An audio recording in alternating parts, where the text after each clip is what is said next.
السلام علیکم ورحمۃ اللہ وبرکاتہ۔ الحمد للہ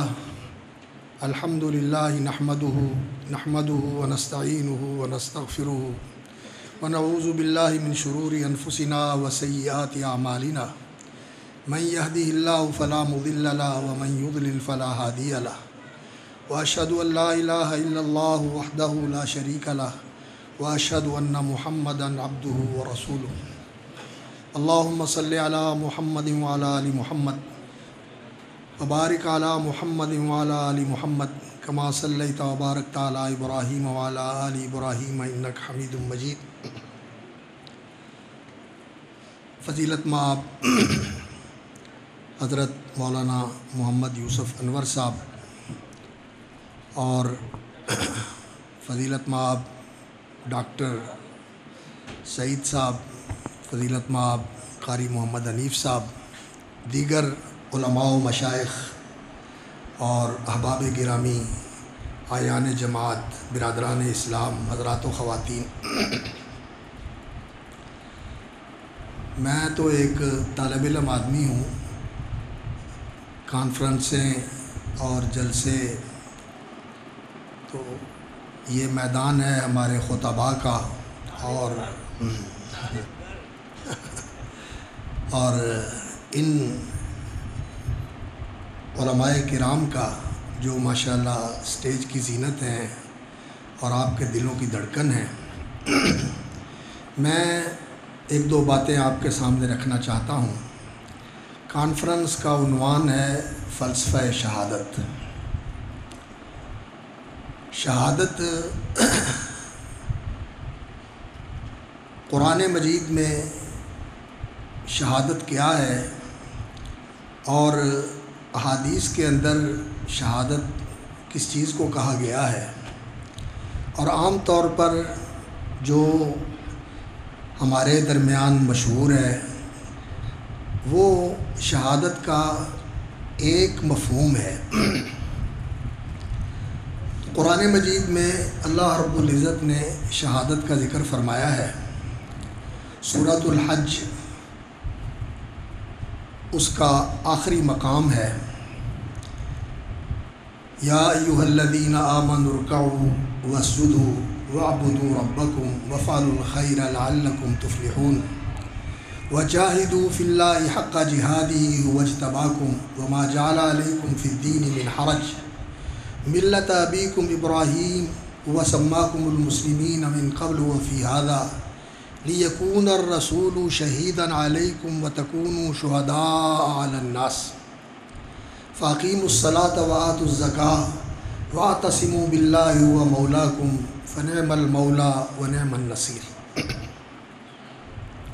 اللہ رب العزت نے اہل ایمان کو مخاطب کر کے یہ خطاب فرمایا ہے، اور یہ اس خطاب کی تفصیل ہے جو قرآن مجید میں اللہ رب العزت نے سارے لوگوں کو مخاطب کر کے فرمایا۔ یا ایھا الناس اعبدوا ربکم، اے لوگو اپنے رب کی عبادت کرو، اپنے رب کی عبادت کرو۔ عبادت کیا ہوتی ہے؟ جن لوگوں نے دین کی حقیقت کو سمجھا ہے انہوں نے اس کی وضاحت فرمائی ہے کہ عبادت یہ ہوتی ہے غایت المحبت مع غایت الخضوع والتذلل، انتہا درجے کی محبت، انتہا درجے کی نیاز مندی اور فروتنی، عاجزی اور اللہ کے سامنے خضوع اور اپنے آپ کو اللہ کے سامنے ذلیل کر دینا، بچھا دینا، یہ ہوتی ہے عبادت۔ اور اس عبادت کی جو روح ہے، جو جان ہے، وہ ہے غایت المحبہ، اللہ رب العزت کے ساتھ انتہا درجے کی محبت کرنا۔ اور یہ محبت انسان سے مطلوب ہے کہ وہ اللہ کے سامنے انتہا درجے کی محبت سے اپنے دل کو سرشار کر کے پھر اپنے آپ کو اللہ کے لیے بچھا دے، گرا دے، اللہ کی تعظیم اور اس کی فرما برداری، اس کی وفاداری اور اس کی شکر گزاری کے اندر اپنے آپ کو اس طرح لگا دے کہ اس کی زندگی کا اور کوئی مقصد ہی نہ ہو۔ اور اللہ رب العزت کی محبت کس لیے؟ اس لیے کہ انسان کو اللہ رب العزت نے عقل و شعور سے نوازا ہے، انسان کو فہم و فراست سے نوازا ہے، اور انسان جس چیز کو دیکھتا ہے کہ اس کے اندر خوبی اور کمال ہے، اس کے اندر حسن اور جمال ہے، تو انسان اس سے محبت کرتا ہے۔ تو ساری خوبیاں جو اور سارے کمال اگر کسی کو ملے ہیں تو کس نے دیے ہیں؟ اللہ نے۔ اور وہ کتنی خوبیوں والا ہے، کتنے کمالات والا ہے، اور اگر کسی کو حسن ملا ہے تو اس نے دیا ہے، اگر کسی کو جمال ملا ہے تو اس نے دیا ہے، اور اس کے حسن و جمال کا کیا عالم ہے، کوئی اندازہ کر سکتا ہے، کوئی تصور کر سکتا ہے؟ تو انسان جو حسن و جمال کا پیدا کرنے والا اور عطا کرنے والا ہے، جو خوبیاں اور کمالات بخشنے والا ہے، اور وہ خود ان خوبیوں اور کمالات سے متصف ہے اور اس حسن و جمال سے متصف ہے جہاں تک انسان کے تصور اور تخیل کی رسائی نہیں ہو سکتی، تو سب سے زیادہ پیار پھر انسان کے دل میں اس اللہ کا ہونا چاہیے، اس لیے کہ وہ جمیل ہے اور وہ حسین ہے اور اس نے حسن بخشا ہے، اور انسان حسن سے پیار کرتا ہے، اور یہ جو حسن ہے یہ تو اس کا دیا ہوا ہے، اور یہ تو اسی لیے ہے کہ یہ دیکھ کر انسان کو اس کا حسن یاد آئے کہ جس نے اس کو عطا کیا ہے وہ خود کتنا حسین ہوگا۔ اس کے حسن کو انسان سامنے رکھے، اس کے جمال کو سامنے رکھے، اور اس کے حسن و جمال کا یہ عالم ہے۔ رسول اکرم صلی اللہ علیہ وسلم نے فرمایا لو کشف عن وجہی، اللہ رب العزت کے حسن و جمال اور اس کے نور اور اس کی تابانی کا یہ عالم ہے کہ اگر اللہ رب العزت جو نور کا پردہ اپنے سامنے رکھا ہوا ہے، اگر وہ نور کا پردہ اللہ رب العزت ہٹا دیں، لأحرقت سبحات وجہی من انتہا الیہ بصرہ، تو جہاں تک اللہ رب العزت کی نگاہ پہنچتی ہے وہ ساری چیزیں بھسم ہو کے رہ جائیں، اس کے حسن کی تابانیوں کا کوئی سامنا نہیں کر سکتا، کوئی تحمل نہیں کر سکتا، کوئی برداشت نہیں کر سکتا۔ تو سب سے حسین اور جمیل تو اللہ کی ذات ہے۔ ان اللہ جمیل یحب الجمال، رسول اکرم صلی اللہ علیہ وسلم نے فرمایا۔ اور اللہ رب العزت کے پاک ناموں میں محسن نام بھی ہے، حسن والا۔ اللہ رب العزت کے پاک ناموں میں محسن یہ اسماء حسنہ میں سے ہے، حسن والا ہے وہ، اور حسن بخشنے والا ہے وہ۔ تو حسن و جمال کے ساتھ پیار کرنا ہے تو سب سے بڑا حسن و جمال والا کون ہے؟ اللہ۔ تو پیار پھر کس سے کرنا چاہیے؟ سب سے بڑھ کر اللہ سے پیار کرنا چاہیے۔ اور خوبیاں اور کمالات اس کی ذات وہ ہے کہ سراسر خوبیاں ہی خوبیاں ہیں، کمالات ہی کمال ہیں، محاسن ہی محاسن ہیں، اور کوئی عیب اور نقص اس کی ذات میں ہے ہی نہیں، سبحانہ و تعالی۔ ہر نقص سے، ہر کمی سے، ہر کمزوری سے پاک اس کی ذات ہے۔ تو اللہ رب العزت خوبیوں اور کمالات سے متصف ہے، اور اس کی تعریف، اس کی تعظیم، اس کی تنزیہ، اس کی تقدیس، یہ جتنی بھی ہے سب اسی کے لیے۔ الحمدللہ، تعریفیں ساری کس کے لیے؟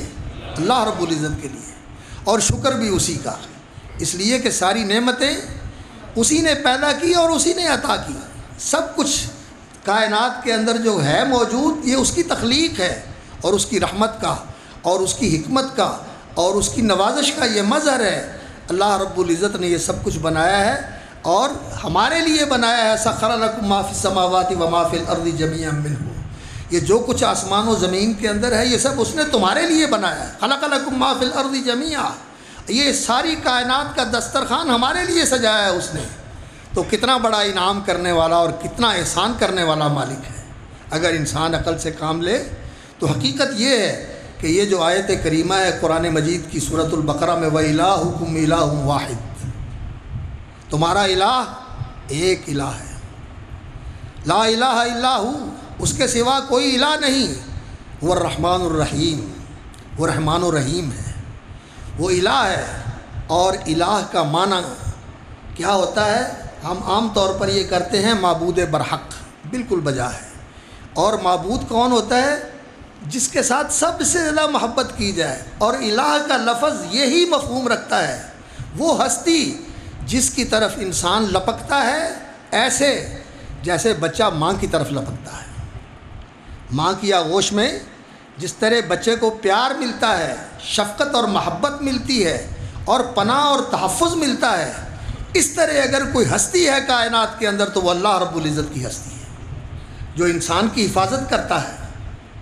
کون ہے جو انسان کی حفاظت کرتا ہے؟ یرسل علیکم حفظہ، تمہاری حفاظت کے لیے اللہ رب العزت نے محافظ مقرر کیے ہوئے ہیں، اور وہی ہے فاللہ خیر حافظ، جو انسان کی ہمیشہ حفاظت کرتا ہے، ہر قسم کے خطرے سے، ہر قسم کے شر سے انسان کو محفوظ رکھتا ہے۔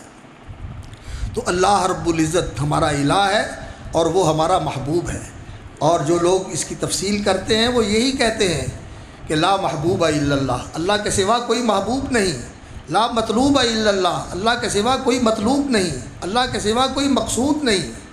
اور اس آیت کے بعد الہکم الہ واحد لا الہ الا هو الرحمن الرحیم کے بعد اللہ رب العزت نے پھر اپنی الوہیت کے دلائل ذکر فرمائے ہیں۔ آیت الآیات ان فی خلق السماوات والارض واختلاف اللیل والنہار والفلک التي تجری فی البحر بما ينفع الناس وما انزل اللہ من السماء من ماء فاحیا به الارض من بعد موتها وبث فيها من كل دابة وتصريف الرياح والسحاب المسخر بين السماء والارض لآیات لقوم یعقلون۔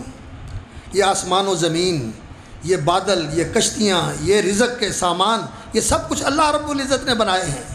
یہ نشانیاں ہیں عقل والوں کے لیے، کس چیز کی؟ کہ اس کو رب بھی مانے اور اس کو الہ بھی مانے۔ رب العالمین بھی ہے، الرحمن الرحیم بھی ہے، مالک یوم الدین بھی ہے، تو پھر اس کے ساتھ یہ عہد باندھو کہ ایاک نعبد و ایاک نستعین۔ اور یہاں کیا فرمایا اس صورت کے اندر؟ اسی مقام پہ فرمایا وَمِنَ النَّاسِ مَن يَتَّخِذُ مِن دُونِ اللَّهِ أَندَادًا يُحِبُّونَهُمْ كَحُبِّ اللَّهِ، لوگوں میں ایسے ہیں جنہوں نے اللہ کے برابر کھڑے کر لیے، خدا کے ہمسر بنا لیے۔ يُحِبُّونَهُمْ كَحُبِّ اللَّهِ، ان سے ویسی محبت کرتے ہیں جیسی اللہ سے کرتے ہیں۔ وَالَّذِينَ آمَنُوا أَشَدُّ حُبًّا لِلَّهِ، اور جو اہل ایمان ہوتے ہیں وہ سب سے بڑھ کر اللہ سے محبت کرتے ہیں۔ ان کے سامنے سب سے بڑھ کر ذات اور ہستی ہے تو اللہ رب العزت کی، اور اس کی محبت ساری محبتوں پر غالب ہے۔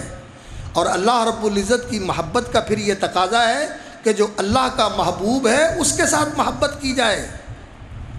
اللہ کے محبوبوں میں سب سے بڑھ کر اللہ کے نبی، انبیاء اور رسول اللہ کے محبوب ہیں۔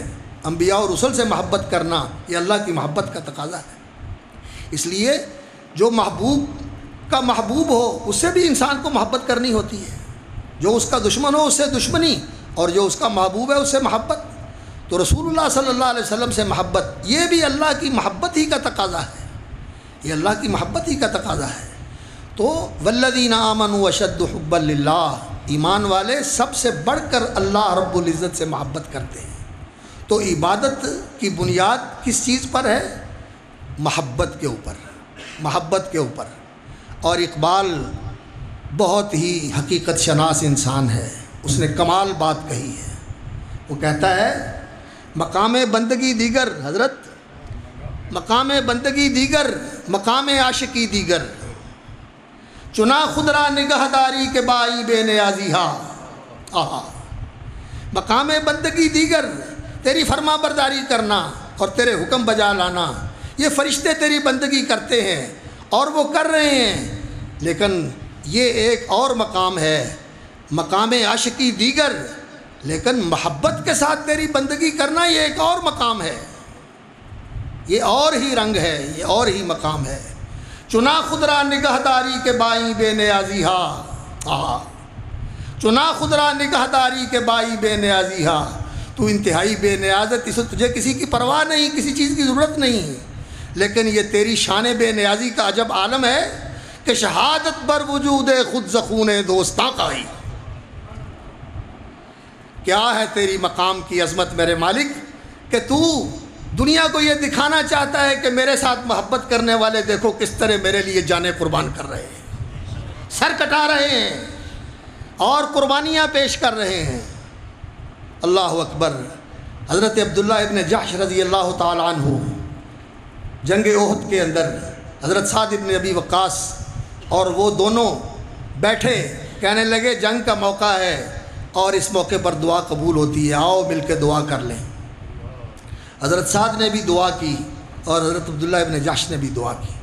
حضرت سعد نے دعا کی، یا اللہ میرا مقابلہ ایسے دشمن کے ساتھ ہو، میں اس کے ساتھ لڑوں، میں اس پہ وار کروں، وہ مجھ پہ وار کرے، پھر مجھے اس پہ غلبہ عطا فرمانا، مجھے غازی بنا کر واپس لے آنا اور مجھے اس پہ غلبہ اور ظفرمندی عطا فرمانا۔ انہوں نے کہا آمین، اور پھر انہوں نے دعا کی، انہوں نے کہا یا اللہ میرا مقابلہ دشمن کے ساتھ ہو اس میدان کے اندر، اور پھر وہ مجھ پہ وار کرے، میں اس پہ وار کروں، اور پھر یا اللہ ایسا وقت آئے کہ وہ مجھ پہ غالب آ جائے اور پھر وہ میرا گلا کاٹ دے اور میرا سر کٹا ہوا ہو، میری ناک بھی کاٹ دے، میرے ہونٹ بھی کاٹ دے، میری آنکھیں بھی نکال دے، میری انتڑیاں بھی نکال کے باہر پھینک دے، اور شہید جس حالت میں شہید ہوتا ہے اسی حالت میں اٹھے گا۔ نبی صلی اللہ علیہ وسلم نے فرمایا اس کا خون بہ رہا ہوگا، رنگ خون کا ہوگا لیکن کستوری کی خوشبو آ رہی ہوگی، اسی حالت میں اٹھے گا۔ اور جب تیری بارگاہ میں پیش ہوں اور تو پوچھے کہ عبداللہ یہ سارا کچھ تیرے ساتھ کس لیے ہوا، تو میں کہوں تیرے لیے، یہ ہے میری زندگی کا مقصود۔ شہادت ہے مطلوب و مقصود مومن، نہ مال غنیمت نہ کشور کشائی، دو عالم سے کرتی ہے بیگانہ دل کو، عجب چیز ہے لذت آشنائی۔ یہ لذت آشنائی، یہ اللہ کی آشنائی کی لذت، یہ دنیا کی کسی چیز کی انسان کی زندگی میں قیمت نہیں رہتی۔ اور آج ہم شہیدوں کے ماتم کرتے ہیں اور شہیدوں کے نوحے پڑھتے ہیں اور ان کے مرثیے پڑھتے ہیں اور ان سے محبت کا دعویٰ کر کے جو رسول اکرم صلی اللہ علیہ وسلم کے محبوب ہیں ان پہ سب و شتم کرتے ہیں، ان پہ طعن کرتے ہیں، نعوذ باللہ اپنی زبانوں کو نعوذ باللہ ان پہ کھولتے ہیں کہ ان کے نقائص نکالیں۔ وہ رسول اللہ صلی اللہ علیہ وسلم کے محبوب ہیں اور رسول اللہ صلی اللہ علیہ وسلم اللہ کے محبوب ہیں، اور یہ جو رسول اللہ صلی اللہ علیہ وسلم کے محبوب ہیں یہ اللہ کے بھی محبوب ہیں۔ تمام صحابہ رضوان اللہ علیہ مجمعین اور نبی صلی اللہ علیہ وسلم کے تمام اہل بیت اور نبی صلی اللہ علیہ وسلم کی عطرت، آپ کا گھرانہ، آپ کا خاندان، بنو ہاشم والے، بنو مطلب والے، قریش والے، یہ سارے رسول اکرم صلی اللہ علیہ وسلم کے خاندان والے ہیں۔ حتیٰ کہ عرب بھی، ان سے بھی محبت کرنا، اس لیے کہ رسول اکرم صلی اللہ علیہ وسلم کی وہ حدیث ذرا ذہن میں رکھیں جب نبی صلی اللہ علیہ وسلم نے فرمایا کہ اللہ رب العزت نے مخلوق کو پیدا کیا اور پھر ان کے دو حصے کر دیے اور مجھے اس میں کر دیا جو ان میں بہتر تھی، عرب اور عجم۔ عربوں میں نبی صلی اللہ علیہ وسلم کو کر دیا، پھر عربوں میں سے نبی صلی اللہ علیہ وسلم کو اللہ رب العزت نے اس خاندان میں کر دیا جو سارے خاندانوں میں بہتر تھا، اور اس خاندان میں سے اس گھرانے میں کر دیا جو سارے گھرانوں میں بہتر تھا۔ تو نبی صلی اللہ علیہ وسلم نے فرمایا اللہ رب العزت نے مجھے بہتر سے بہتر سے بہتر کے اندر لا کے کھڑا کر دیا۔ تو بنو ہاشم کا گھرانہ جو ہے یہ قریش میں سب سے بہتر گھرانہ تھا، اور قریش جو ہیں وہ عرب میں سب سے بہتر تھے، اور عرب جو ہیں وہ سارے انسانوں میں سب سے بہتر ہیں۔ اور یہ عرب سے دشمنی، پھر قریش سے دشمنی، پھر رسول اکرم صلی اللہ علیہ وسلم کے خاندان سے دشمنی، اور آپ صلی اللہ علیہ وسلم کے اہل بیت ازواج مطہرات امہات المومنین سے دشمنی، یہ کیسی محبت ہے اہل بیت کے ساتھ؟ یہ جہالت ہے، یہ ظلم ہے۔ ان کا تو کوئی نہیں بگاڑ سکتا، وہ ہیں کہ جن کے ہر وقت درجے بلند ہو رہے ہیں اللہ رب العزت کے ہاں، ان کے محبت کرنے والے کروڑوں کی تعداد میں الحمدللہ موجود ہیں جو ان کا ذکر خیر کرتے ہیں اور محبت سے ان کا نام لے کے ان کے لیے رضی اللہ عنہم ورضوا عنہ دعائیں پڑھتے ہیں۔ ان لوگوں کے اس طرح کہنے سے ان کی شان میں کوئی کمی نہیں آتی، لیکن یہ اپنی قسمت کا ناس مارتے ہیں اور اپنے نصیب جلاتے ہیں، اور یہ اللہ رب العزت نے ان کو سزا دی ہوئی ہے کہ یہ اپنا خون بھی بہاتے ہیں اور اپنی سینہ کو بھی کرتے ہیں۔ یہ دنیا میں ان کو سزا ملی ہوئی ہے، اسی چیز کی یہ سزا ہے۔ تو محبت جو ہے اس کی نشانی کیا ہے؟ اس کی نشانی قربانی ہے، اور جن لوگوں نے اللہ رب العزت سے محبت کی انہوں نے جانوں کی قربانیاں دی۔ جنگ احد کے اندر، جنگ بدر کے اندر رسول اکرم صلی اللہ علیہ وسلم کے صحابہ نے اللہ رب العزت کی محبت کا تو یہ عالم دیکھا آپ نے عبداللہ ابن جحش رضی اللہ تعالیٰ عنہ، اور حرام ابن ملحان رضی اللہ تعالیٰ عنہ، وہ جو رسول اکرم صلی اللہ علیہ وسلم نے ایک جماعت بھیجی تھی قراء کی، جن کے ساتھ دھوکہ کیا گیا اور ان کو مظلومانہ شہید کر دیا گیا، تو جس آدمی نے نیزہ مارا حضرت حرام ابن ملحان کے پیٹ میں جو کمر سے پار ہو گیا، تو وہ کہتا ہے جب میں نے نیزہ مارا ان کے پیٹ میں اور وہ ان کی کمر سے پار ہو گیا تو ان کے منہ سے جو الفاظ نکلے انہوں نے مجھے ہلا کے رکھ دیا۔ وہ الفاظ کیا تھے؟ فزت ورب الکعبہ، رب کعبہ کی قسم میں کامیاب۔ کہ جان جس نے دی تھی اس کے لیے دے دی، اس کے بڑی اور زندگی کی سعادت کیا ہے؟ تو شہادت جو ہے یہ محبت کی نشانی ہے، اور اللہ رب العزت نے یہ قرآن مجید میں فرمایا ہے یعلم اللہ الذین آمنوا ویتخذ منکم شہداء، اللہ تعالیٰ تم میں سے وہ لوگ دکھانا چاہتا ہے جو اہل ایمان ہیں، اور اللہ رب العزت تم میں سے شہید لینا چاہتا ہے۔ وہ جو اقبال کی بات ہے کہ شہادت پر وجود خود زخون دوستاں کا ہے، تو دنیا کو بتانا چاہتا ہے کہ یہ ہیں میرے ساتھ محبت کرنے والے، جو میرے لیے جانیں بھی پیش کرتے ہیں، مال بھی پیش کرتے ہیں، گھر بار بھی جنہوں نے چھوڑ دیے، رشتہ دار بھی جنہوں نے چھوڑ دیے۔ حضرت ابو عبیدہ رضی اللہ تعالیٰ عنہ جنگ بدر کے اندر ان کے والد جراح نعوذ باللہ اللہ کی توحید کا انکار کر رہے ہیں، شرک کا پرچار کر رہے ہیں اور شرک کی حمایت میں سامنے آ گئے ہیں۔ ابو عبیدہ نے چاہا کہ میں پہلو بچا کے نکل جاؤں، لیکن جب دیکھا کہ اس کی زبان سے شرک کا پرچار ہو رہا ہے اور توحید کا انکار ہو رہا ہے، تو بڑے اور تلوار چلائی، سر اڑا دیا، بیٹے نے باپ کا سر اڑا دیا۔ شہادت اس کا نام ہے، محبت اس کا نام ہے، اور حق کی گواہی اس کا نام ہے جو ان صحابہ نے دی۔ اور سید الشہداء حمزہ رضی اللہ تعالیٰ عنہ، اللہ اکبر، جن کی شہادت رسول اکرم صلی اللہ علیہ وسلم نے ان کو سید الشہداء کہا۔ اور پھر اسلام کی تاریخ شہداء کی تاریخ ہے۔ اسلام کی تاریخ میں وہ ایک شہید ہے۔ شہیدوں کی عصر نبوت کے اندر حضرت سمیہ رضی اللہ تعالیٰ عنہ سے یہ شہادت کے سلسلے کا آغاز ہوتا ہے۔ اس خاتون نے پہلی شہادت پیش کی، عمار ابن یاسر کی والدہ نے سب سے پہلی شہادت انہوں نے پیش کی اللہ کے دین کے لیے، اور پھر یہ سلسلہ بڑھتا رہا۔ اور رسول اکرم صلی اللہ علیہ وسلم کے اپنے جذبات کیا تھے؟